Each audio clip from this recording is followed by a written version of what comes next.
fuune daawwattootaaf dhaggeeffattoota keenya kun miidiyaa keessan bokkuu multimedia sagantaa Gingilchaa torbaniin fudhatee dhufu kan torbee kanaa fudhannee dhufneera sagantaa guyyaa har'aa fudhatee kan isiniif dhiyaate jaranaaltichi keessan kun qaxaleen keessan Habtaamuu Lamuuti kanneen sagantaa keenyaaf haaraa taatan toora YouTube'itiin nu daawwattan YouTube chaanaalii keenya subscribe godhaa sagantaan keenya yoo isinitti tolte waan irraa hubattanis hiriyoota keessan raabsuun dagatina haga xumura sagantaa keenyaatti nu waliin turaan afeerraa keenya yeroo hundaati.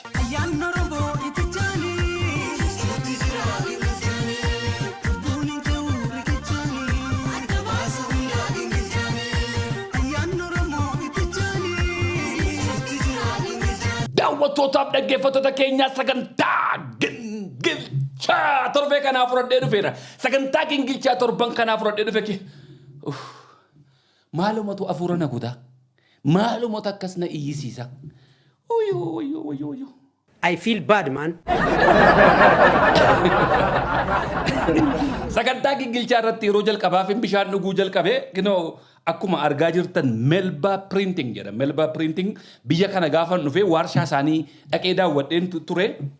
Har'ammoo akka carraa ta'e waajjiruma isaanii dhaqe. Ganuma suubii keen waajjira Melba Printing kanan daawwadha jedheen adde Maartaatti bilbiladheen adde Maartaan kottu naan jennaan dhaqe. Gaafa dhaqu adde Maartaa waan baay'ee na daawwachiiste. Hojii isaan hojjechaa jiran hojii Melba Printingiin hojjechaa jiru hedduu isaa waajjira isaanii keessa deemee cuuqqoo koo nyaadhee akaayii koo nyaadhee buna koo dhugee bishaan koo dhugeen garaa koo guuttadhee gaafa deemuu ka'u Gingilchaarraa haga uubi qoonqoo si buutti iyyaa ooltaan naan jette adde Maartaan bishaan immoo nudduu laakanoo kanatti bishaan dhugii naan jettee kana naalaatte kennaa keetiif baay'ee galatoomii adde Maartaa sana duwwaa maaliitiire kana wajjin naalaatte. As keessas gaafa ilaalu waraqaa isaaniiti qabeenyuma Oromiyaan qabduuf Oromoon qabdu waajjira Oromoo biyya Oromoo dhaqu akkuma jaalladhu kanan itti bilbilee dhuma naqe. Kana fudhadheen galee kanoo asirratti waa galmeeffadhu naan jette yeroo Gingilchitu immoo bishaan dhugii naan jette. Kanaafi hawaasni keenya Melba Printing hojii baay'ee hojjechaa jira. Kitaabolee hedduu maxxansaa, magaazina baay'ee maxxansaa waan hedduu hojjeta. Melba Printing gatiin isaallee gatii madaalawaadha. Melba Printing kanatti fayyadamuu ni sinaasiniin jedhu akkuma beekamu yeroo baay'ee waan an dhaqee ilaale tokko isinitti himuu nan jaalladha. Waan hawaasa keenyaaf waa hojjetus immoo faarsuun jaalladha. Torban darbe kana keessa waa'ee buusaa gonofaa Oromiyaa flaayerii koo gubbaa irratti interview ani Dammaqaa Nagaasaa godhe irratti itti maraniitu buusaan gonofaa Oromiyaa kinoo miidiyaa akkasii ispoonsara godhee horii nurraa guuree maaloo jedhee girrisaa wocaa ture. Buusaan gonofaa Oromiyaa horiidhaan ispoonsara nan goone. Non-profit organization baay'een jaalladha.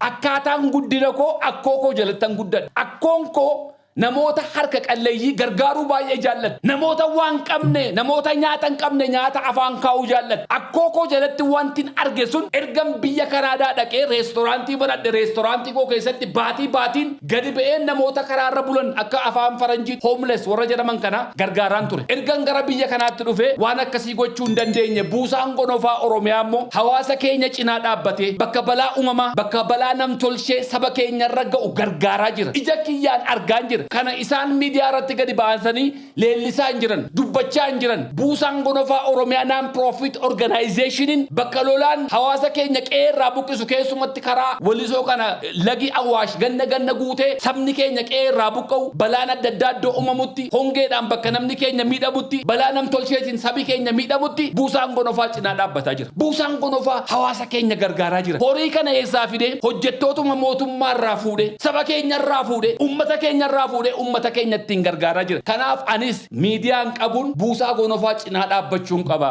Buusaa gonofaa beeksisuun qaba. Buusaa gonofaatti namoonni akka isaan miseensa ta'an hamman danda'eetti iyyee haasa'uun qaba. Yoon akka biyya faranjii yeroon ture sana gadi ba'ee namoota karaarra jiran illee gargaaruu dadhabe anis dirqama mataa kootiin ba'a jiren yeroo hundumaa sagantaa koo keessatti sagantaa qaanqeshoo Gingilchaa irratti dubbadheen beeku. Gingilchaan ilaalcha siyaasaan dubbadha. Poolitikaan haasa'a. Waan na keessa jiruun dubbadha waan ta'eef eenyuun iyyuu keessatti keessatti involvii gochuu hin barbaadu. Kanaafan buusaa gonofaa as keessa fidee haasa'uu hin barbaadu. Garuu yeroon sagantaa qaanqee showuu namoota dhufee gaaffiif deebii godhuu fi sagantaa keenya har'aa ispoonsara kan godhu buusaa gonofaaf Brighton Motors jedheen irraa haasa'a. Brighton Motors kan yaadataa Guddadhe abbaa qabeenyaa Oromoo abbaa iyyeessaa rakkataa cinaa kan dhaabbatu artistoota keenya kan wal'aanu yaadataa waan baay'ee hojjetu wanti yaadataan hojjetu baay'ee isaa irraan dubbannu abjuuna keessa jiru kana tokko buusaa gonofaa keessatti arga tokko immoo yaadataa keessatti arga. Kanaafan dhaabbata jara kanaa lamman gadi ba'ee leellisa. Kanaafan yaadataa leellisa. Kanaafan buusaa gonofaa Oromiyaa irraa leellisa. Kanaaf buusaa gonofaa akka carraa mootee waajjirri kiyya stiidiyoon kiyya biildingii isaanii irra jira. Kanaafan waa'ee buusaa gonofaa irraa sponsora nu godhanii Brighton Motors sponsora nu godhan jedhee halkanii guyyaa haasa'uu fi isa kanaaf namoonni baay'een keessan utuun beekin dogoggortan warri horiidhaan dubbachuu bare warri waa afaan isaan ka'anii haasa'uu bare nama hundumaa akkuma isaanii ta'u maraataan nama hundumaa akka saasa'aa jira Oromoon gaafa mammaaku. Maaliif isaan horiidhaan dubbachuu baran? Horii kaffalamee fi waa barreessanii maxxansuu baran. Horiin kaffalamee fi sagalee ta'uu baran. Nuti Oromummaadhaaf haqaa fi buusaa gonofaa sponsora na godhe jedhee gaafan haasa'u horii uummatarraa balaa nam tolchee balaa uumamaa hawaasa keenya irra ga'u ittiin gargaaruuf irraa walitti qabee akka miindaatti naa kaffalaa jiru. Garuu buusaa gonofaa keessaan hawaasa koo gargaaruu barbaada waan ta'eef sponsorri keenya kabajaa guyyaa har'aa jedhee buusaa gonofaarraa haasa'a. Kanaaf akkasitti nu baddaa. Kanatti deebii kennuun na barbaachisee miti. Kanarraa haasa'uun na barbaachisee miti. Garuu dhugaa jirtu hawaasi keenya baruu qaba waan ta'eefan waan kanarraa dubbadha. Brighton Motors yaadataan Guddadhe obboleessi kiyya qaaliin kiyya anytime bakka barbaadetti nama naa dhaabbatu nama hawaasa isaatiif dhaabbatu nama artistootaaf dhaabbatu maallaqi isaa maallaqa Oromoo kan ta'e yaadataa Guddadhe dhaabbata isaa beeksisuudhaaf I don't need money maallaqi isaa maallaqa kooti maallaqa isaa sanaan hawaasa koo gargaara maallaqa isaa sanaan rakkataa Oromoo gargaara maallaqa isaa sanaan artistii Oromoo cinaa dhaabbata kan lubbuun jiru duwwaa miti kan lubbuun hin jirreyyuu cinaa dhaabbata. Kanaaf abeenyi yaadataa abeenya koo waan ta'eefan irraa beeksisa. Buusaan gonofaa Oromiyaa dhaabbata koo waan ta'eef uummata koo cinaa waan dhaabbatuuf maallaqa tokko sharfee tokko saantima tokko tun irraa hin barbaadin waa'ee isaanii irraa dubbadha. Kanaaf akkasitti naa bara. Ani biyya faranjii irraa kan hin dhufe saantima sponsora namarraa corachuudhaaf miti. Dhaabbata kamiin dhaqee gaafadhee hin beekan. Sponsora na godhaa jedhee ofii kootiin ijoolleen al tokko tokko dhuftee dhaabbata koo keessatti akka goona yaalaa dhaqaati. Garuu waajjira tokko fuuldura dhaabbadhee abbaa qabeenyaa tokko bira dhaqee bakka tokko dhaqee saantima na gargaara sponsora na godhaan jedha. Rakkataa ta'ee miti kan hin biyya kana dhufe. Waan arganne kana ceessifachuu qabna. Biyya faranjii keessa fagoo taa'ee achiis hawaasa kooti iyyuurra hawaasa koo keessa dhufe rakkoo dhufuus asumatti dhannama. Akkuma muummichi ministeeraa keenya Dr. Abiyyiin jedhan yoo dhiira taatan nuun jedhani akka Hacaaluu Hundeessaa kottaa as ta'ati falmadhaa nuun jedhan. Kanaafan dhufe biyya keessa. Kanaafan dhufe biyya keessa taa'ee falmachuuf biyya keessa taa'ee dubbachuuf biyya keessa taa'ee rakkoo hawaasa kooti haasa'u biyya keessa taa'ee hojii hojjetamaa jiru irraa dubbachuudhaaf. Yeroo baay'ee maqaa angaawotaa dhoofne maqaa Dr. Abiyyiin maqaa Pireezidaant Shimallisiin maqaa Aadde Adaanechiin gaafan irraa dubbadhu jaalala addaatu jira kanarraa na qabatee miti. Benefitii addaas jarri kun naa godhanii miti. Siyaasa keessatti guddanne mootummaa jibbaa guddanne ergan dhaladhee kaasee bara Dargii irraa kaasee Mallas Zeenaawii irraa kaasee Hayilemaariyaam irraa kaasee mootummaa balaaleffachaan guddadhe mootummaa dura dhaabbachaan guddadhe. Uummanni keenyas uummanni Oromoo bara Minilik irraa kaasee mootummaa balaaleffachaas ga'e mootummaa fuuldura dhaabbachaas ga'e. Kanaafitu tooftaa geeddareen irraa dubbachuu jalqabe. Hojii hojjetamaa jiru waan ta'aa jiru gaaffii deebi'aa jiru mirga Oromoo deebi'aa jiru kana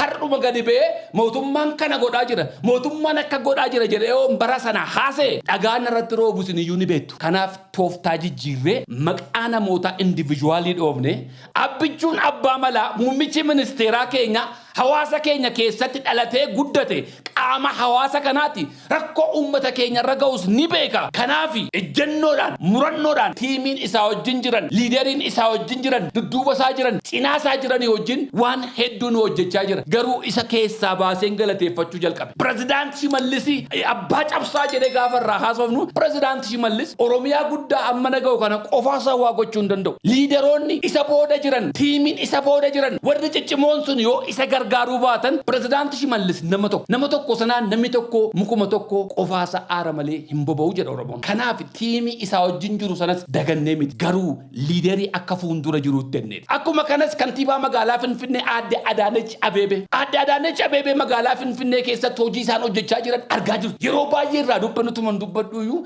numan dadhaben. Afaan kooyuma na dadhabe halkanii guyyaa hojii hojjetamaa jiru hojii dalagamaa jiru ani gaa yeroo baay'ee Finfinnee kana keessa waan an jiruuf Finfinnee kana keessa waan baay'ee dubbadha kana booda garuu miilli koo hin hiikama Oromiyaas nan deema Benishaangulis Asoosaas nan deema Gambeellaas nan deema dhaqeen ilaala hojii hojjetamaa jiru kana magaalaa Finfinnee kana keessatti Aadde Adaanech Abeebee hojii isaan hojjetaa jiran kana qofaa isaanii miti tiimiin isaan dudduuba jiru qofaa isaanii Aadde Adaanech waan godhan tokko hin jiru garuu isaan keessaa nama tokko fillee dhumatu Oromiyaa keessaa pirezidaanti Shimallisiin filannee Finfinnee keessaa Aadde Adaanechiin filannee Dr. Abiyyiin filannee kan irraa dubbannuu fi al tokkicha waa'ee mootummaa dubbannee akkasiin golatti nu galchineef. Kana booda garuu hawaasni keenya bareeda. Hojii hojjetamaa jiru argaa jira. Waan dalagamaa jiru argaa jira. Jijjiirama dhufaa jiru argaa jira. Ana isa Finfinnee keessaa miti warrumti bosonaayyuu argaa jira. Isaanumti achi taa'anii ilaalaa jira. Jijjiirama guddaa jira. Har'a waan guddaatu harka keenya keessa jira. Waan guddaa harkaa qabnu. Waan guddaa harkaa qabnu kana garuu itti fayyadamuu waan wallaalaa jiru natti fakkaata. Osoo warri mi'aa aangoo kanaan dura qaban sun waan amma Oromoon argate kana harka isaanii ga'e addunyaa keeddatu ture. Nuti garuu waa harka keenya keessa ga'eetu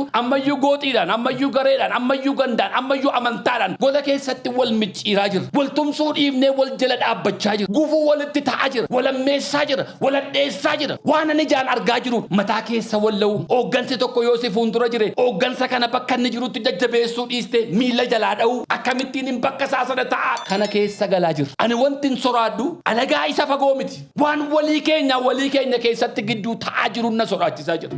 Gareedhaan wal qoodu, siyaasaan wal qoodu, wal gaareffachuu, amantii wal balaaleffachuun yaa warra Oromoo gandaan qooddanii, yaa warra Oromoo amantaan qooddanii, yaa warra dantaa yerootiif jettanii uummata keessan burjaajessuu barbaadanii Waaqayyoon jireenya keessana burjaajessu. Wal jajjabeessuu manna, wal cimsuu manna, wal dhaga'uu manna, wal utubuu manna. Akkamitti dantaa uummata keenya fiixaan baasisnaa malla miilla wal jalaa gataa jirra. Sababii nuti miilla wal jalaa gannuun alagaan bor nu gatuuf adeema. Waan baay'ee ta'aa jira beekna. Iddoo adda addaatti namoota shirri alagaan irratti geggeessee qofaatti argatee fa'aa aangoo irraa geggeessuufaatu jiru. Dhageenya dhaqan.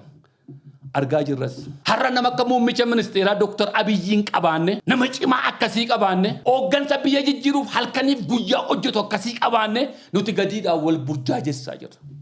Miilla wal jalaa takaalaa jirra. Wanti miidiyaadhaan argamuuf wanti qaamaan dhaqxanii argitan tokko miti. Namoonni baay'een akkas naan jedhu. Miidiyaa irratti jaarsa fakkaata. Miidiyaa irratti akkas fakkaata. Miidiyaa irratti furdaa fakkaata. Miidiyaa irratti qallaa fakkaata jedhee namni wooma miidiyaa irratti si argu yaada adda addaa sii kenna. Namoota gurguddoo keenya baay'ee, hooggantoota keenya baay'ee, warra biyya geggeessaa jiran kana baay'ee akka fiildi maarshaalfaa kana miidiyaadhuma irratti agarreetu lafa keenyu qabna. Pirezidaanti Shimallisii miidiyaa irratti agarree lafa keenyu qabna. Aadde Adaanechi miidiyaa irratti agarree lafa keenyu qabna. Dr. Abiyyiin miidiyaa irratti agarree lafa keenyu qabna. Osoo qaamaan agartanii, osoo itti sittanii waliin dubbattanii, carraan ani argattanii ana caalaa yiitu hundi keessan. They are trying their best. Sheekii tokkotu maal jedhe? Namicha tokkotu jedheenaan dhaabbata tokko keessa injiinaraa jedhe. Waggaa 40 hojjetee nama qaxarame. Waggaa 40 namaaf rakkachaa ture. Amma gaa nan dadhabe jedheeran.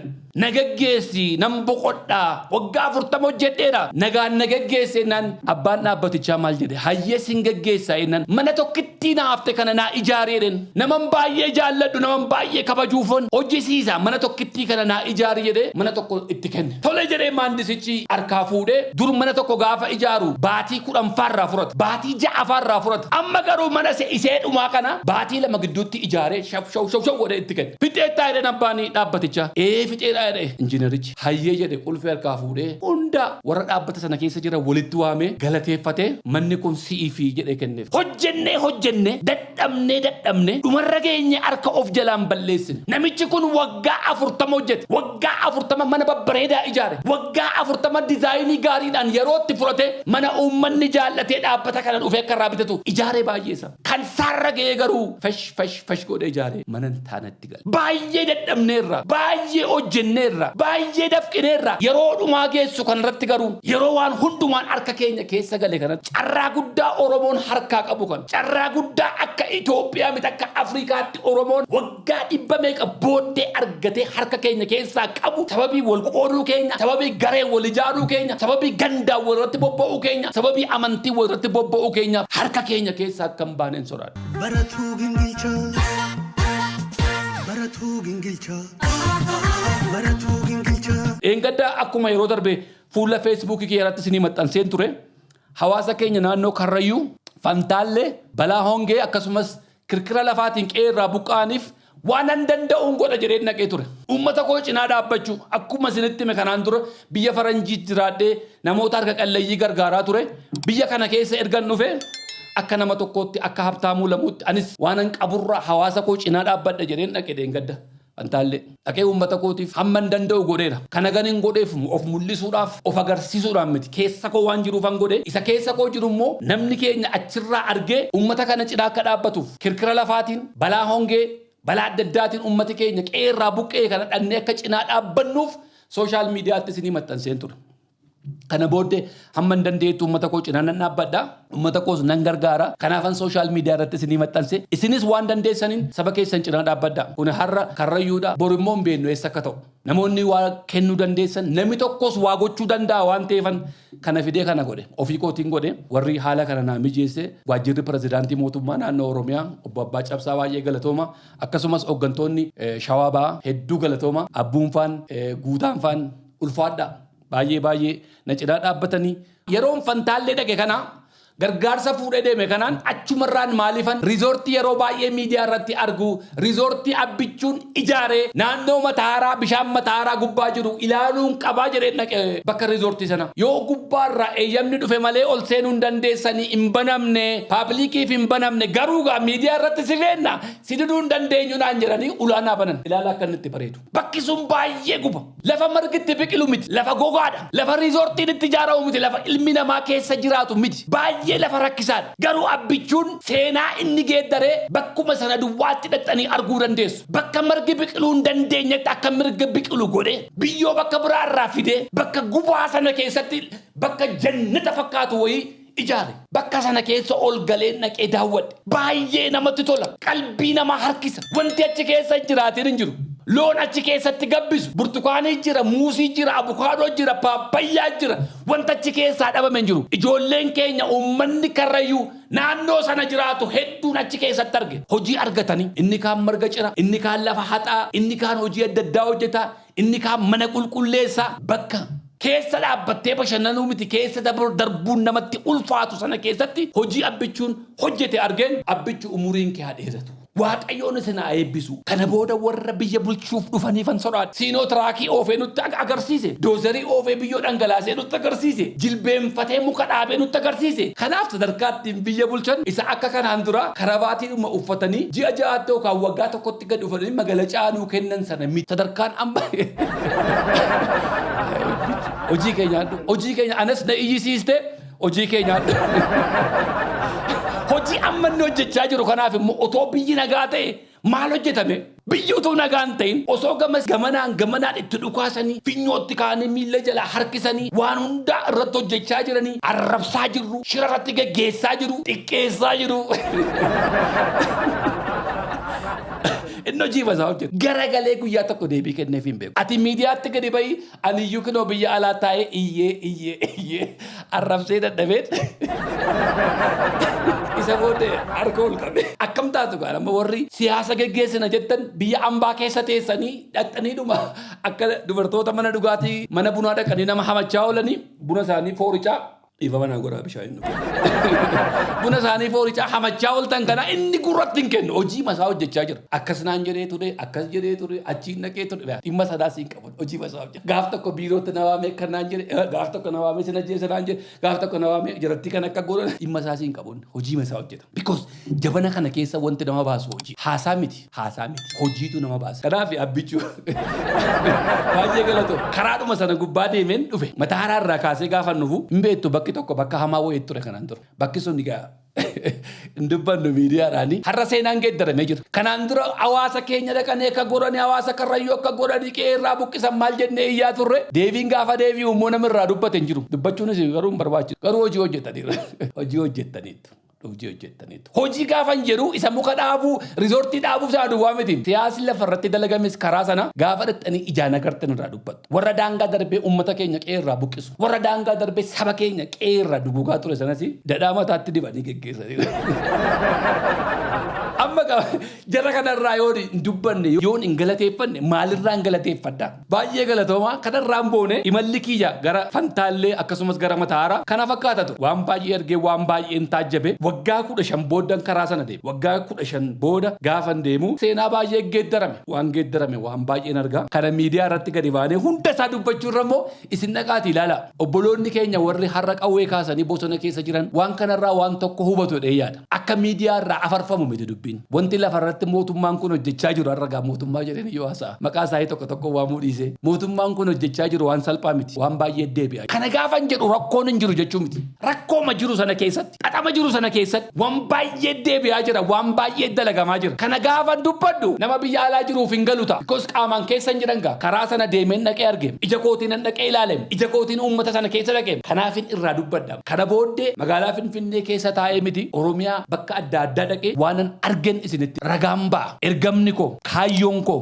mul'anni koo inni guddaan Oromoof Oromoo gidduutti, Oromoof sabaaf sablammii gidduutti dhiigni ilmaan namaa kamiyyuu akka dhangala'u hin barbaadu. Nagaan akka jiraannu hin barbaadu. Wal dhageenye akka jiraannu hin barbaadu. Waan gaarii baay'ees hojjetamaa jira. Akkuma waan gaariin hojjetamaa jiru, akkuma waan gaarii mootummaan kun hojjechaa jirus mootummaa keessa taa'ee maqaa mootummaa xureessuudhaaf hojii hojjetamaa jiru kanatti cirracha naquudhaaf mootummaa keessa taa'ee kan nama hiraarsu, kan gosaan nama qoodu, kan gandaan nama qoodu, kan amantiin nama qoodu baay'ee jira. Warra kanas irratti qabsoofna. Kaayyoon Dr. Abiyyi kana miti. Kaayyoon Fiildi Maarshaalii kana miti. Kaayyoon Pirezidaant Shimallisii kana miti. Gosummaa maaloo jala namni kan sirbuuf hannaaf waan biraa fi miti ko hannaaf waan tokko iyyuu jiru. Kan namni walirratti ijaaramaa wal jeeqaa oolu hannaaf. Kaayyoon Aadde Adaanechi kana miti. Kaayyoon isaanii kana miti. Kaayyoon isaanii Oromoo irrayyuu darbee sabaaf sablammii ofitti hammatanii bulchuu. Mirga sabaaf sablammii eeguu. Isa garuu mootummaa keessa taa'ee Oromoo irratti shira yaadu. Kana immoo hamma dandeenyetti gara fuula duraatti irratti qabsoofna amma lubbuun keenya jirutti irraa haasoofna. Isa kana gaa wanti gidduu kana fudhadhee dhufe torban immoo waan biraan walitti deebina. Baratuu Gingilchaa. Baratuu Gingilchaa. Baratuu Gingilchaa. Daawwattootaaf dhaggeeffattoota keenyaa sagantaa Gingilchaa guyyaa irraa fudhadhee dhufe asuma irratti goolabeen jira torban ergaa biraan amma walitti deebinutti nagaa Waaqayyoon nuuf jiraadha.